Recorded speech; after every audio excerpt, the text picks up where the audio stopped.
Shalom, selamat pagi saudara-saudara yang terkasih dalam nama Tuhan Yesus Kristus. Ketika kita lagi mengalami masalah, siapakah orang pertama kita temui terlebih dahulu? Atau ketika kita mendapatkan sesuatu yang membuat kita sangat berbahagia, siapakah orang pertama yang akan kita ceritakan? Pada umumnya, ketika seseorang mengalami masalah, maka dia akan mendatangi orang lain untuk curhat tentang masalahnya. Bahkan mungkin bukan hanya satu orang saja, ada banyak orang yang ditemui untuk bercerita tentang masalahnya.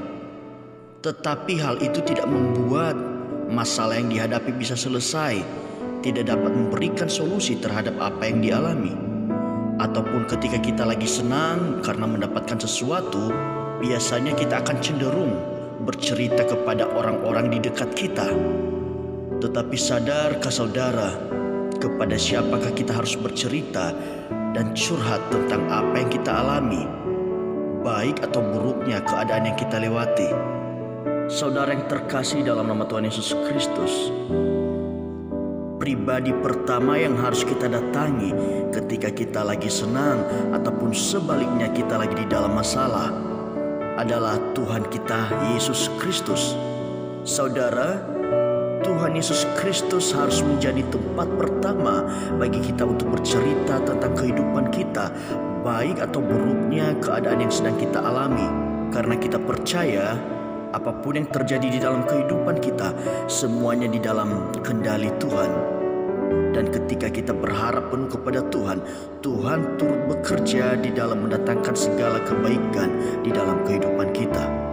Maka ketika apapun yang kita hadapi, baik senang maupun susah, Tuhan Yesus Kristuslah yang harus kita jumpai dan temui lewat doa kita.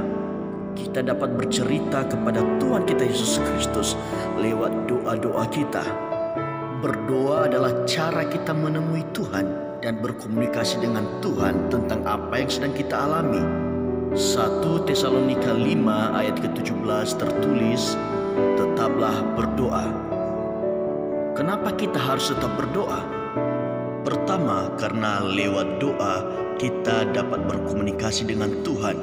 Kita dapat menceritakan segala kondisi dan keadaan yang kita alami. Dan sadarkah saudara, kalau Tuhan kita Yesus Kristus selalu setia mendengar setiap doa-doa kita.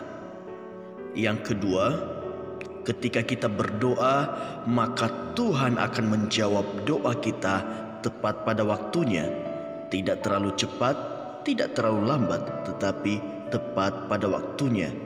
Yang ketiga, ketika kita berdoa, kita sedang mengundang Tuhan kita Yesus Kristus untuk turut bekerja di dalam segala aspek kehidupan kita dan merupakan bukti totalitas kita di dalam menyerahkan hidup kita di dalam tangan Tuhan. Dan yang keempat, ketika kita berdoa, sesuatu pasti terjadi. Jadi saudara-saudara, jangan pernah berhenti berdoa, tetaplah berdoa, dan jadikan Tuhan kita Yesus Kristus sebagai orang yang pertama untuk kita bercerita tentang apapun yang kita alami, baik pergumulan kita, baik kebahagiaan kita, sukacita kita, apapun yang kita alami dalam hidup ini, Tuhan kita Yesus Kristus harus menjadi orang pertama yang mendengar setiap cerita kita. Saudara yang terkasih, doa saya dimanapun kita berada, kita tetap berdoa kepada Tuhan dan menjadikan Tuhan kita Yesus Kristus sebagai tempat pertama untuk kita bercerita. Tuhan Yesus memberkati.